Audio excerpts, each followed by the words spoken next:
చేస్తూ ఉన్నాను. మరన్నీ తెలిసినటువంటి మనం ఎన్నో సంవత్సరాలుగా క్రిస్మస్ వస్తూ ఉన్నాం, ఎన్నో సంవత్సరాలుగా ప్రభు దగ్గరికి వస్తూ ఉన్నాం, ఎన్నో సంవత్సరాలుగా మందిరంలోనికి వస్తూ ఉన్నాము, ఎన్నో సంవత్సరాలుగా బాప్తిసం పొంది ప్రభు గిన్నెలో చేతులు ఇచ్చినటువంటి అనుభవం. ఆయన శరీరాన్ని తింటూ ఉన్నాము, ఆయన రక్తాన్ని త్రాగుతూ ఉన్నాం. మనం ఎలాగొస్తున్నాము దేవుని దగ్గరికి?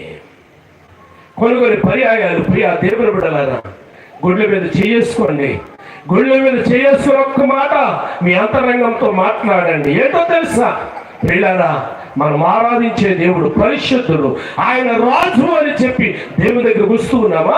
ఆదివారం పాస్టర్ గారి దగ్గరకు వస్తాము, మంగళవారం మరి ఎక్కడికో వెళ్తాము, పిల్ల చెయ్యాలి, అయ్యా దైవజనుడు మా ఊరిలో ఉన్నాడని చెప్పి దైవజనుడు దగ్గరికి వచ్చి అయ్యా బిడ్డకు పెళ్లి చేయాలనుకుంటున్నాము, ఇల్లు కట్టాలనుకుంటున్నాము. ఎప్పుడు పని ప్రారంభించమంటారండి? ఎప్పుడు పెళ్లి పెట్టమంటారండి? ప్రార్థన చేయండి మా కోసం, మీరు మాట సెలవివ్వండి అని చెప్పి ఎలీషాను అడిగినట్లుగా ప్రియులారా ఎవరైనా అడగగలుగుతూ ఉన్నారా? ప్రియులారా ఏమనుకోవద్దు, ఒక మాట చెప్తాను. ప్రియులారా పరిశుద్ధుని ఆరాధన చేస్తున్నామన్న పేరు కానీ మనం ఎలా ఉంటూ ఉన్నాము అని అంటే, ఆదివారం పాస్టర్ గారి దగ్గర ప్రార్థన చేయించుకుంటాం, సోమవారం మంగళవారం ఎక్కడికో వెళ్తాము, ఎవడో అనామకుడి దగ్గరికి ప్రియులారా వెళ్ళి ప్రియులారా అడిగి వచ్చి ఫలానా రోజుని పెళ్లి పెట్టుకోమంటే, ఫలానా రోజుని ప్రయాణం పెట్టుకోమంటే, ఫలానా రోజుని ఇల్లు కట్టుకోమంటే పాస్టర్ గారి దగ్గరికి వచ్చి పాస్టర్ గారండి అసలు అనుకోలేదండి పాస్టర్ గారు ఇల్లు కట్టుకుంటామని, ఏదో రాత్రి దేవుడు మేలు చేసేసాడండి.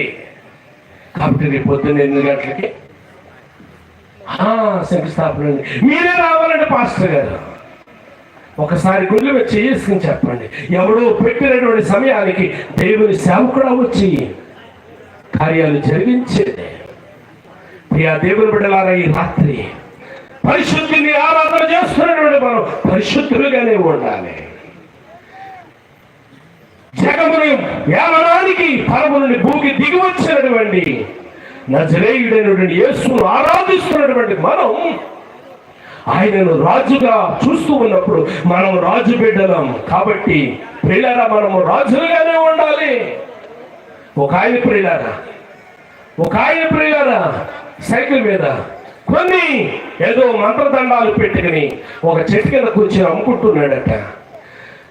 చెట్టు మీద కూర్చొని ఇలాగంటున్నాడంట, ఇది ఒక్కడ కొంటేనండి, ఇది ఒక్కడ ధరిస్తేనండి బ్రతుకు మారిపోద్ది, మీ స్థితి మారిపోద్ది, మీ గతి మారిపోద్ది, ఒక్కట కొని చూడండి అని.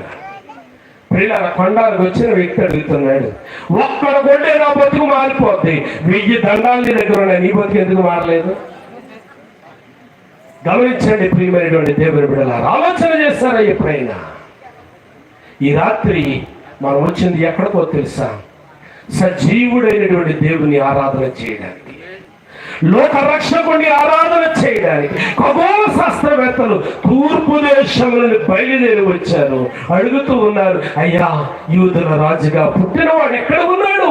తూర్పు దిక్కులో మేము ఆయన నక్షత్రమును చూసి ఆయనను ఆరాధన చేయడానికి వచ్చారు బంగారం పట్టుకుని. ప్రియులారా ఆ ఇంటిలోనికి వచ్చారు. మత్తయి సువార్త 2:10-11 వచనాలు మనం చదువు. ఆ జ్ఞానులు ఆ ఇంటిలోనికి వచ్చారు, నక్షత్రము నిలిచింది, ఆ ఇంటిలోనికి వెళ్ళారు, తల్లి బిడ్డలు చూచారు. ఈయన ఆ బాలుడని గుర్తించారు. ఆ పెట్టెను అక్కడ పెట్టారు.